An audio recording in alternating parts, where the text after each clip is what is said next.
I remember that day as if it were yesterday, the day we moved to our new home in that small town. My daughter Zoe let out a sigh, and I could hear the disappointment in her voice. She was staring out the window at the rolling fields, where cows were grazing and haystacks dotted the landscape like something out of a painting. I looked up from my smartphone's bright screen, following Zoe's gaze outside. Zoe asked anxiously if we'd really have internet in a place like this. I reassured her that I'd checked twice and it would be fine. I told her there was a top-notch school here, that I'd spent time researching it. I smiled gently and added that it wasn't just about appearances, but the academic results were impressive too. I could see that Zoe understood my concern about our unexpected situation. We were both anxious about moving away from our dear friends and the bustling city to this small town so far away. To Zoe's surprise, the actual state of this town far exceeded her gloomy expectations. Despite its size, the town had all the amenities necessary for a comfortable life. Our new home was charming, a small and cozy dwelling that seemed perfect for both of us. Zoe quickly chose her own room, and I could see her mood lighten a bit. She was used to sharing a room with me, sometimes even a bed, so having her own space felt like a small but significant step forward. I was satisfied with my daughter's reaction. I was determined to give Zoe everything I never had in my own childhood. Jessica grew up in poverty, becoming an orphan and raised in a foster care facility. It was a facility that mirrored the harsh realities seen in movies, with meager meals and strict caretakers alongside troubled peers. She was a special child who was often overlooked. Prospective adoptive parents rarely paid attention to Jessica, who wasn't the type to smile or show affection to others. They looked at her as if choosing from a litter of puppies. As a result, Jessica could only watch as children her age and other younger kids left the facility with their new families. Jessica continued to be left behind. She had never known her biological parents and had no experience of what it was like to live with a family. Nevertheless, she was convinced that a mother's role should be filled with understanding, warmth, kindness, and tolerance. There was a special person who embodied this ideal. This special person was Linda, a caretaker at the foster care facility who treated the children with deep affection. Her love for the children and sympathy for their circumstances were evident in her actions. Jessica was an introverted and melancholic child, with the scars of rejection etched on her face. However, Linda decided to show love to Jessica and began to speak to her gently. Considering Jessica's initially taciturn attitude, Linda attempted conversation even if it seemed like talking to herself. One day, a small but special event touched Linda's heart. It wasn't a dramatic change in her relationship with Jessica, but it was a moving incident. When Linda finished cleaning the hallway and went to get the vacuum cleaner, she noticed it wasn't in its usual place. Wondering, she thought she might have left it in the living room and went to check. There, she found Jessica unwinding the vacuum cord and about to plug it into the outlet. Linda quietly watched from the shadow of the hallway as Jessica started vacuuming the office carpet. Her heart filled with warmth, and she smiled contentedly. Jessica's spontaneous action was like a reward for Linda. Soon after, Jessica opened her heart to Linda and became like her shadow. While helping Linda, she always had questions, and Linda always answered sincerely. One day, Jessica asked, "Do you have a family, Ms. Linda?" Linda looked at Jessica and smiled warmly. After a moment's pause before answering, she said, "Yes, Jessica. All the children here are my wonderful and beloved family." Jessica's cheeks flushed, and a joyful smile spread across her face. Jessica saw Linda as a role model and deep down wished that Linda would actually welcome her as her mother. In more than just a spiritual sense. However, she didn't have the courage to voice this wish. Although Linda genuinely wanted to adopt Jessica, it was legally difficult. Linda didn't have citizenship, and her immigration status wasn't likely to change anytime soon.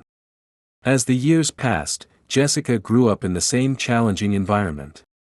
Influenced by Linda's kindness and unwavering strength, Jessica blossomed into a beautiful, compassionate, and intelligent woman.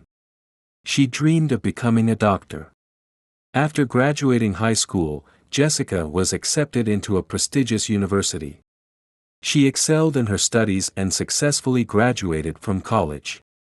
She quickly secured a job at a top-tier medical institution. However, difficulties lay ahead.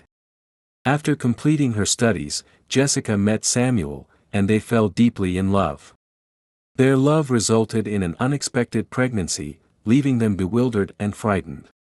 Jessica spent countless nights crying, unable to consider abortion but also not ready to become a mother. Amidst her anguish, Samuel comforted Jessica and proposed to her through tears and confusion. "I love you. We'll get through this together," Samuel promised, gently embracing her. But that promise was suddenly shattered. One evening a few months later, Jessica was waiting for Samuel. She was suddenly struck by severe illness, with nausea and sharp pains twisting her stomach. Samuel promised to come right away, but Jessica decided to contact a doctor in case her condition worsened. Fortunately, her condition improved, but Samuel never appeared. He had been involved in an accident and passed away while rushing to meet Jessica. Their marriage plans were tragically destroyed. After the funeral, Samuel's parents, who had initially welcomed their relationship, rejected Jessica and her unborn child. His mother berated her, saying, "You were never good enough for Samuel. That child in your belly might not even be his. You must have been planning to steal his fortune." Her voice sharpened as she continued, "He died because of you." These words deeply wounded Jessica's heart. She had lost her loved one and, despite being blameless, carried the guilt of being the cause of the tragedy. As a result, Jessica went into premature labor due to severe stress and gave birth to a baby girl. Although premature, the baby was born safely. Jessica worked as a doctor at a local hospital, balancing the responsibility of raising Zoe with her demanding job. Her income was just enough to make ends meet, but her caring and warm personality attracted those around her. In particular, James, an older doctor, thought of Jessica as a daughter. Jessica's meticulous work and compassion for patients and colleagues caught James's eye. He valued her not only as an excellent professional but also as a reliable assistant and a pleasant conversationalist. James's wife, Mary, also frequently visited the hospital and took a liking to Jessica, a beautiful and dedicated young woman. They tried to support Jessica, but she didn't accept their help. Jessica always refused and rejected their offers. She didn't want to rely on others and tried to manage everything on her own as much as possible. One day, I unexpectedly bumped into Mary in the hospital hallway. Her warm greeting caught me off guard, and I felt a mix of surprise and joy. I responded with a bright smile, trying to mask my underlying anxiety about her unexpected visit. Mary's gentle voice continued, explaining that she'd been wanting to visit my home and meet my little girl. Her words sent a wave of panic through me, and I felt my heart race with apprehension. I lived in a rundown apartment in a less-than-ideal neighborhood, a far cry from the life I wanted for Zoe and myself. The thought of inviting Mary there filled me with embarrassment and shame. As if reading my thoughts, Mary reassured me, her kind eyes reflecting understanding. She shared that she and James had once been in a similar situation, and her words were like a soothing balm to my worried soul. I felt a lump in my throat, touched by her empathy and acceptance. Mary then handed me a box filled with books and chocolates for Zoe, calling herself Grandma Mary. The gesture overwhelmed me with gratitude, and I felt tears prickling at the corners of my eyes.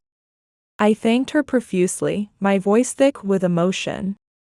As I held the gift, I was struck by the realization that despite my efforts to keep people at arm's length, Mary and James had found a way into my heart. Their kindness was like a warm embrace, reminding me of the family I'd never had but always longed for. In that moment, standing in the hospital hallway with Mary's gift in my hands, I felt a glimmer of hope for a brighter future, one where Zoe and I weren't alone in the world. Mary returned home and shared the day's events with her husband. James was surprised to learn that his wife had been harboring the same thoughts as him. The following day at work, James carefully timed his approach to seek out Jessica and strike up a conversation. I still remember that day like it was yesterday, when my life took an unexpected turn. Dr. James called me into his office, and I could tell he had something on his mind. As he settled into the patient's chair with that warm smile of his, he said he had an interesting proposal for me. Now, I've got to tell you, my heart nearly skipped a beat. I quickly blurted out that I wasn't looking for any more shifts, feeling a mix of gratitude and guilt. You see, Dr. James had already been so generous, offering me extra hours and even bonuses for my hard work. But he just chuckled and shook his head, assuring me it wasn't about more work at all. He explained that he and his wife Mary had been talking about my situation and wanted to help. I felt a lump in my throat, touched by their concern. Dr. James went on to tell me about a small house they owned in a distant town. It had been sitting empty for a while, and though they'd occasionally visit to maintain it, they had no plans to sell. The place was filled with childhood memories for him. I could see the nostalgia in his eyes as he spoke. My curiosity was piqued, and I couldn't help but ask what he was proposing. That's when he dropped the bombshell. He told me his good friend was the director of a private clinic in that town, and he wanted to recommend me for a position there. My heart started racing at the thought. Dr. James said they were looking for someone dedicated and trustworthy, just like me. And get this, the pay was supposed to be good too. But wait, there was more. He offered to let my daughter and me live in their house, rent-free. I felt like I was in a dream. It was almost too good to be true. As Dr. James spoke, my mind wandered to the gloomy apartment where my daughter and I had been living. The idea of having our own home and my dream job felt like something out of a fairy tale. I was overwhelmed with emotion, torn between excitement and disbelief. Fast forward a week, and there I was, packing up our belongings with my daughter Zoe. We were getting ready to move to this new town, filled with a mixture of nervousness and anticipation. Just as we finished boxing up the last of our things, Todd, Dr. James's assistant, arrived to drive us to our new home. Now, let me tell you about Todd. He was quite the charmer, keeping us entertained throughout the long journey with his fascinating stories. The car was filled with laughter as he regaled us with jokes and anecdotes, making the trip feel much shorter than it was. When we finally arrived in town, Todd didn't just drop us off and leave. He helped us with our luggage and gave us a tour of the house as if it were his own. We shared a cup of coffee and chatted like old friends before he bid us farewell, assuring us we could always count on him if we needed anything. And just like that, our new life began. At first, everything seemed perfect. I was over the moon with our surroundings. The sky looked bluer, the sun shone brighter, and every breath of the sweet-scented air filled me with contentment. My new job was going well, too. The staff were all so kind, and I threw myself into my work with gusto. But you know how life is, just when you think you've got it all figured out, it throws you a curveball. And for us, that curveball came from an unexpected place, Zoe's school. Zoe's first day at her new school was filled with anxiety and nervousness. She had just turned 12 and had always been an independent child. She did her homework on her own and took care of herself without burdening her mother. Zoe was a considerate and obedient child who never caused any trouble. She had no secrets from her mother and shared everything with her. This relationship worked well until Zoe entered 7th grade. Zoe was very excited about her first day at the new school and had watched several movies about new students. Unfortunately, These movies often showed initial difficulties, but ended with the new girl falling in love with a popular athlete or making friends after a makeover. Zoe didn't want to go through such trials. While things started off well, reality unfortunately didn't mirror the movies. Zoe had a delicate charm, with princess-like clear blue eyes and porcelain skin that made her stand out. The local girls immediately saw her as a rival and felt threatened. However, it wasn't just jealousy from the girls that surrounded Zoe. She began to notice that the boys were also hostile towards her. Zoe had thought that bullies only targeted kids who seemed weak, but her assumption was quickly shattered. She became a target for bullying as the outsider from the city who excelled academically. During the first literature class, when the teacher asked about the curriculum at her previous school, Zoe stood up and proudly explained that her school's curriculum was quite advanced compared to the current one. However, this unintentional observation didn't sit well with the local students. At that moment, a girl sitting behind Zoe, who was already jealous, muttered under her breath. "Is she saying we're stupid and backward?" she said, rolling her eyes while looking at Zoe with contempt. "It's fortunate for us that we don't meet her high standards." The teacher smiled and jokingly said, "We're lucky to have such a bright and charming student, and you should all respect her. Especially you boys," he added, glancing towards Liam in the back row. Liam immediately became sullen and showed open hostility towards Zoe. Unfortunately, Liam was the class leader and known troublemaker, and his opinion carried a lot of weight. When recess began, at Liam's signal, the group descended on Zoe like a pack of trained dogs, pulling her braids, voicing baseless complaints, and engaging in cruel behavior. "Look at the city princess." Liam pointed at Zoe, attempting to spit on her shoes but missing. "Don't you think you should tone it down? This backwater curriculum must be too simple for a smart girl like you," he said sarcastically. "That's not what I meant." Zoe protested, but her words were ignored. The argument quickly escalated to physical harassment, including tearing up Zoe's notebooks. Not wanting to worry her mother, Zoe lied and said she had lost her notebooks.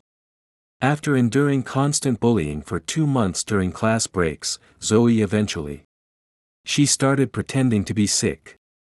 Sore throat, morning fever, stomachache.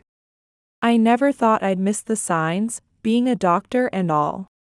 But there I was, blind to the changes in my own daughter. It wasn't until that fateful morning when Todd, Dr. James's assistant, came to check on us that the truth finally surfaced. The sun streaming through the kitchen window as I poured Todd a cup of coffee. He'd been visiting more often lately, seeking advice after becoming a single father post-divorce. I could relate to his struggles, having walked that path myself. Over time, Todd started bringing little gifts, things you just couldn't find in our small town. It was like a breath of fresh air from the outside world. Zoe and I found ourselves looking forward to his visits, eagerly anticipating what treasures he might bring next. Before we knew it, we were inviting him over regularly. His presence filled a void we didn't even realize we had. Looking back, I wonder if I was so caught up in the excitement of our new friendship that I overlooked the storm brewing in Zoe's life. The guilt still gnaws at me sometimes. How could I, trained to spot the subtlest symptoms in patients, miss the pain in my own child's eyes? It's a reminder that sometimes we're too close to see what's right in front of us. But life has a way of opening our eyes when we least expect it. And that morning, with Todd sitting at our kitchen table, was about to be one of those moments. One morning, as Jessica was preparing to leave for work, she handed Zoe a thermometer and instructed her to take her temperature. As she left the room, Jessica deliberately left the door slightly ajar. Todd, intending to inquire about Zoe's health, approached the room. He noticed the door was partially open and paused, catching sight of Zoe attempting to heat the thermometer with a cup of warm tea. Startled by what he saw, Todd instinctively called out to Jessica, trying to make sense of the situation unfolding before his eyes. The scene was reminiscent of the old tricks kids would pull, like holding a thermometer up to a light bulb, but with a modern twist. It was a moment that would shatter the illusion of normalcy they had been living under. The truth was about to come to light, ready to change the course of their lives in ways they couldn't yet imagine. As Todd stood there, frozen in disbelief, the weight of what he had witnessed settled upon him. He knew that once he shared this information with Jessica, there would be no going back. The comfortable routine they had settled into was about to be upended, forcing them to confront the reality they had been unknowingly avoiding. In that suspended moment, the quiet of the morning was charged with tension, like the calm before a storm. The truth, once revealed, would set in motion a chain of events that would challenge their relationships, their trust, and their understanding of one another. It was a pivotal moment, one that would test Jessica's skills not just as a doctor, but as a mother, forcing her to face the blind spots in her own home. I couldn't believe what I was hearing from Zoe. My heart was breaking as I asked her, "Why did you do this, honey? Tell me honestly. I won't be angry." At first, Zoe was silent, lips sealed tight as a clam. But then the floodgates opened, tears streaming down her face as she clung to my neck. Her sobs tore through me as she choked out, "I can't go to school anymore. Everyone hates me. They all bully me." My stomach dropped like a stone as she continued, her words painting a vivid picture of the torment she'd been enduring. "I got hurt when someone pushed me hard during PE, she said, her voice barely above a whisper. They hide my things or throw them in the trash. They say, 'You're a city girl, you can just buy new stuff, right?' Each word was like a dagger to my heart. They tear up my notebooks and ruin my books," she went on, her voice cracking. "No matter what I do, they just laugh at me." The final blow came when she said, "I can't even participate in class discussions. It just makes everyone angrier." As I listened to Zoe's painful confession, I felt like I was drowning in a sea of helplessness and rage. How could I have missed this? How long had my baby been suffering in silence? I told Zoe to stay home from school, my mind already racing with what needed to be done. I called the clinic, my voice shaking as I explained I couldn't come into work today. Then, with a determination I didn't know I possessed, I headed straight for the school. Todd offered to come with me, bless his heart, but I turned him down. This was my battle to fight, and by God, I was going to face it head-on. When I arrived at school, my nerves were on edge. The principal was out that day, just my luck, so I was greeted by the school counselor instead. She was a middle-aged woman who listened to my story while occasionally nibbling on cookies, as if we were having a casual chat over tea. Her calm demeanor only served to fuel my frustration. As she explained the complexities of adolescence, I found myself gripping the arms of my chair to keep from screaming. "Your daughter is at a delicate age," she said, her voice dripping with what sounded like rehearsed sympathy. "She's interested in new things, trying to make friends, find her place. You know how it is." I nodded stiffly, biting back the urge to tell her that no, I didn't know how it was to be tormented daily. Then she dropped a bombshell that nearly knocked me out of my seat. "There might even be some romantic feelings involved," she suggested, as if that explained everything. I felt my blood pressure skyrocket as I told her how extreme the other students' reactions were. The counselor nodded, munching on another cookie before responding. "I'll certainly talk to the students," she said, her tone placating. "But Zoe needs to find her own way in the school community. It's part of growing up, you know?" She looked at me expectantly, as if waiting for me to agree. "Don't you think?" she prodded. I couldn't hold back anymore. My voice trembling with barely contained anger, I shot back, "I want her to have a happy childhood. It's not right for her to be bullied just because she's good at her studies." The words hung in the air between us, heavy with the weight of my concern and frustration. In that moment, I knew this was just the beginning of a long battle, but for Zoe's sake, I was ready to fight with everything I had. In the small town of Millbrook, life presented its own set of challenges for Jessica. As a young and attractive single mother, Jessica showed little interest in the local social scene or the men around town. But it didn't take long for the women of Millbrook to see her as a threat. In a place where everyone knew everyone else's business, even the smallest incidents quickly became fodder for gossip. Little Zoe, usually a sweet and gentle child, found herself experiencing intense anger for the first time. No one appreciated her resistance, and it only seemed to fuel more cruel pranks. During the next class, one student secretly stuck gum in Zoe's hair. Fortunately, Zoe noticed quickly and was able to remove most of it. But this incident planted a cruel idea in Michael's mind. After school, Michael and his gang surrounded Zoe and began smearing glue in her hair.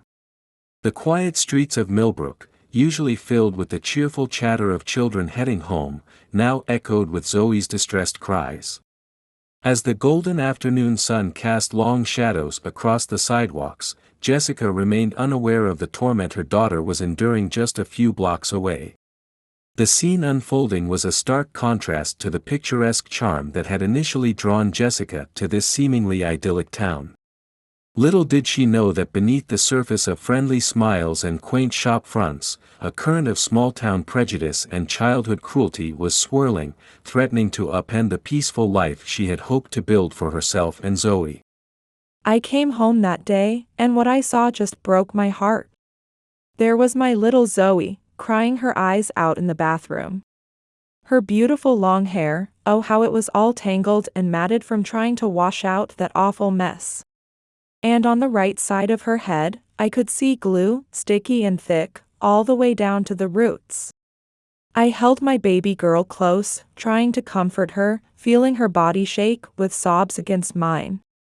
We headed to the salon, my mind racing with worry and anger the whole drive there. The hairdresser, bless her heart, she was an angel. She took one look at Zoe and understood everything without a word. I'll never forget how she smiled at my teary-eyed daughter, so gentle and kind. She promised Zoe a modern haircut, said all the kids would be green with envy. My poor baby just sniffled, avoiding her reflection in the mirror like it was her worst enemy. Unfortunately, there was so much of that darned glue, we had no choice but to cut most of Zoe's hair off. She ended up nearly bald, and I thought my heart would shatter right then and there. But then, something magical happened. Zoe looked in the mirror, her eyes wide as saucers, and through her tears, she laughed. "Mama, I look like a rock star," she exclaimed, and I swear, in that moment, I felt a glimmer of hope. I fought back my own tears, kissing her hand and telling her how absolutely fabulous she looked. "It'll grow back, sweetheart," I assured her, praying I sounded more confident than I felt. That night, after tucking Zoe in, I retreated to my room and finally let the tears flow. I called Todd, my rock, the only person I could really be vulnerable with. "Why are these people so cruel to us?" I asked, my voice trembling with emotion. "What did we ever do to deserve this?" Todd, worried sick and trying to comfort me from miles away, promised he'd come home as soon as he could. He advised me not to make any hasty decisions until he got back, but I knew I couldn't just sit idle. The next day, I marched into that school with fire in my belly, determined to see the principal even if I had to wait all day. When he finally deigned to see me, I poured out all my frustrations and fears. His response? He just shrugged, cool as a cucumber, and told me Zoe needed to learn social skills. "You can't expect to get along with every professor in college or boss in the future," he said, like it was no big deal. I felt my blood starting to boil, remembering my baby's tears. "This isn't about discomfort," I snapped, "she's being bullied here. They put glue in her hair, for heaven's sake." The principal squirmed in his seat, looking mighty uncomfortable. I'm sorry, but children can be rough sometimes. They might not understand what they're doing, he said, as if that made it all okay. His words only fueled my anger, and seeing my reaction, he switched to a more aggressive tactic. His tone turned harsh as he told me to calm down, like I was some hysterical woman.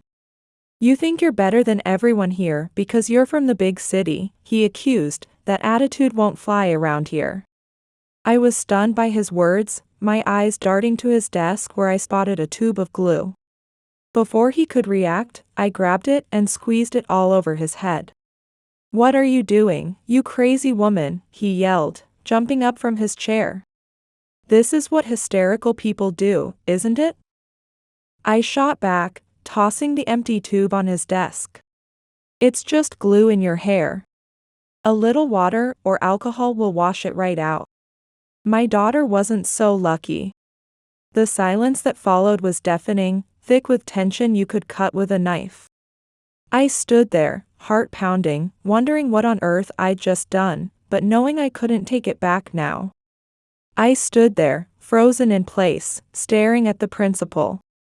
He was equally motionless, his hair a sticky mess, transformed from a polished school administrator into a brutish, aggressive man.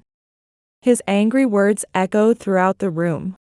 As I left school, my heart felt heavy, and the rest of the day was shrouded in sadness.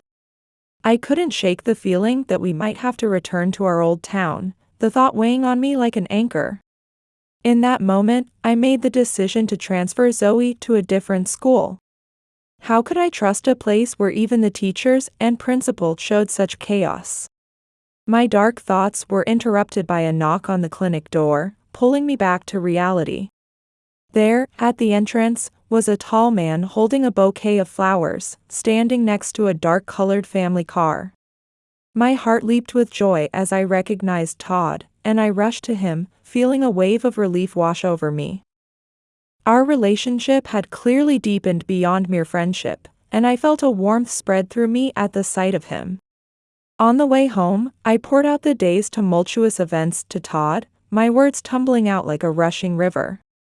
He laughed when he heard about my antics in the principal's office, his eyes twinkling with amusement.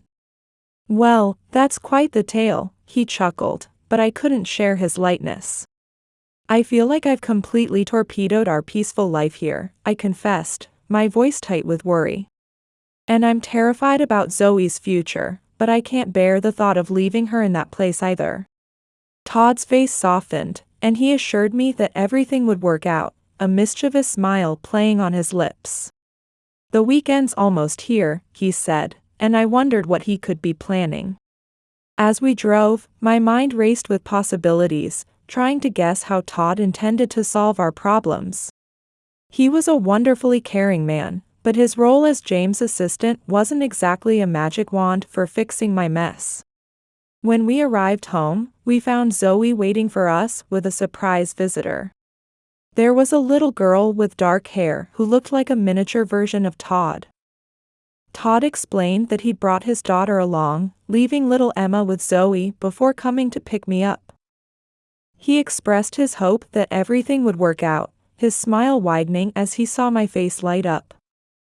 Come on, let's go meet little Emma, he urged, and I felt a flutter of excitement in my chest.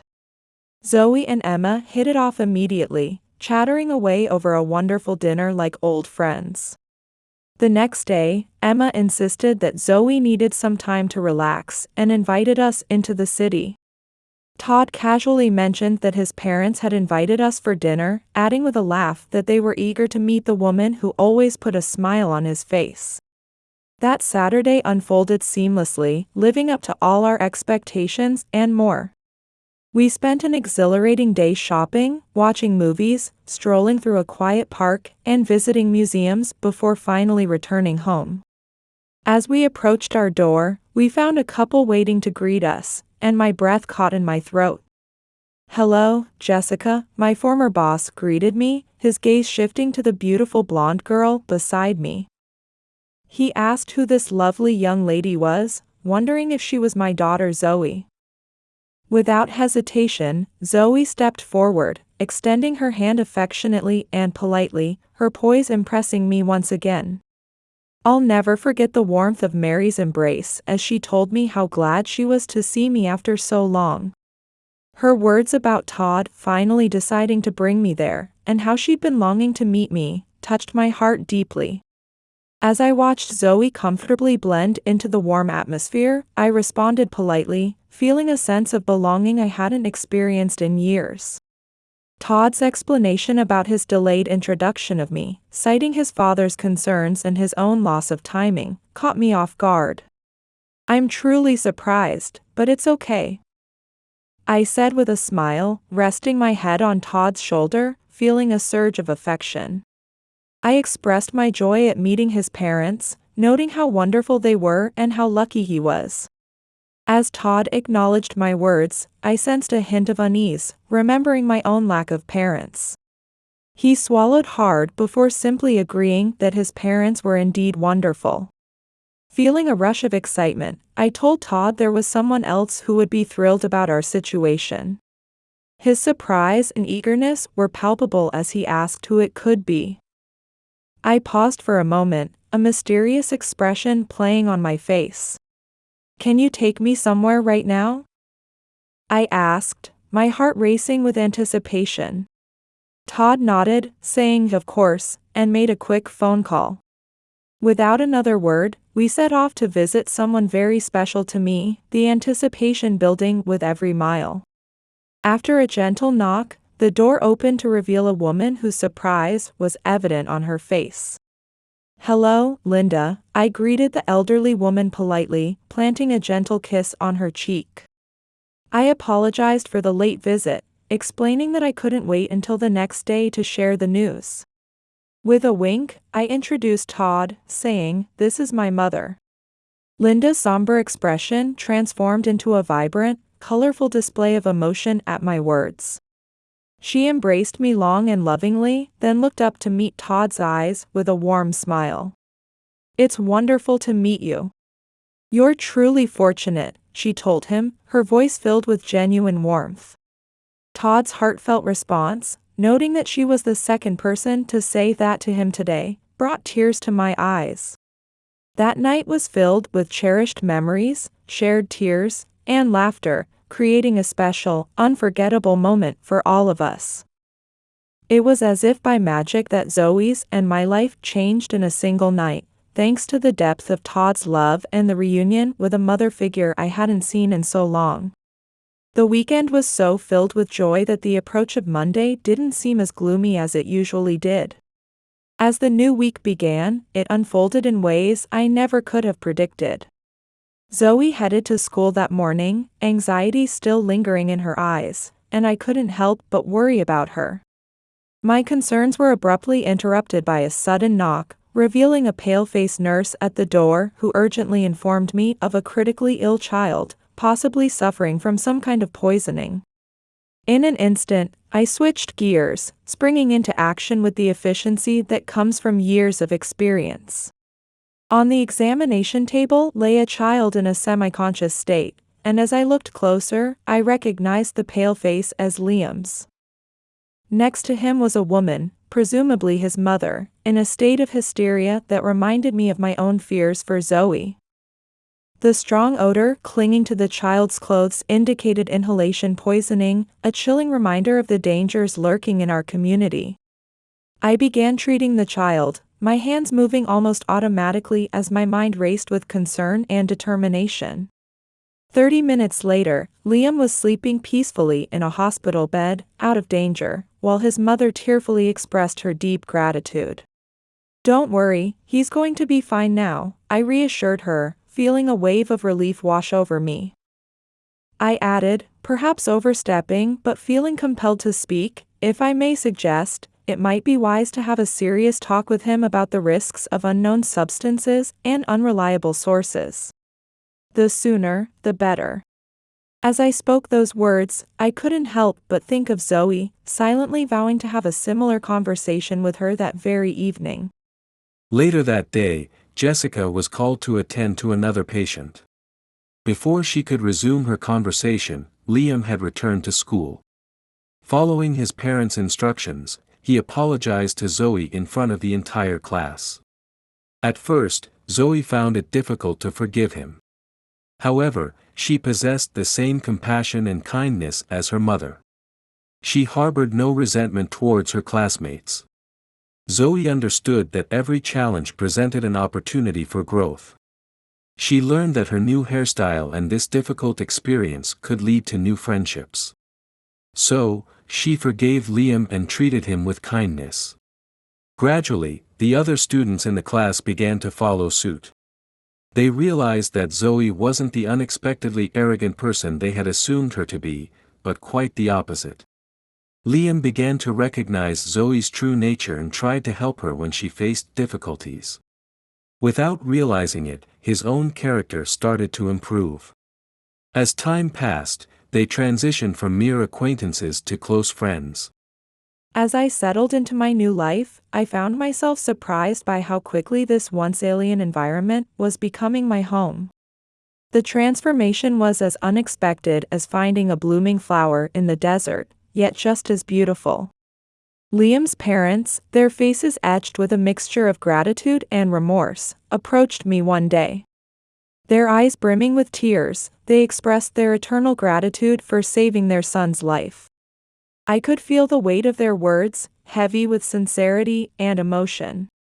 They apologized profusely for the problems their son's actions had caused, their voices quivering with genuine regret. It was a moment that touched my heart deeply, reminding me of the power of forgiveness and second chances. As I listened to their heartfelt words, I felt a warmth spreading through me, like the first rays of sun after a long, cold night. They made a solemn promise to help restore my unjustly tarnished reputation. Their commitment was like a balm to my wounded spirit, soothing the lingering hurt and doubt. In that moment, I realized that sometimes the most unexpected allies can emerge from the most challenging situations. It was a turning point, not just for me, but for our entire community. As I reflected on this journey, from being an outsider to finding acceptance, I couldn't help but feel a sense of hope for the future. Perhaps, I thought, this was the beginning of a new chapter, not just in my life, but in the life of this small town that was slowly, but surely, becoming my home. Jessica's position in the community had a significant impact on many citizens. As a result, malicious rumors began to diminish. Eventually, due to Jessica's kindness and professionalism, no one dared to spread negative gossip about her. Jessica and Zoe no longer needed to consider moving away. They built a new home for themselves in this place that had once seemed so foreign. The townspeople were eagerly anticipating Jessica and Todd's wedding. Not only their parents but also their friends and new sisters were looking forward to the event. In the end, Jessica found the happiness she had been seeking. Life, it turns out, is much like a boomerang. What you throw out into the world tends to come back to you. When you perform good deeds, life naturally repays you with kindness. If you were in Jessica's position, how would you have acted? Feel free to share your thoughts in the comments. Thank you for staying with us until the end of this story. We look forward to meeting you again next time.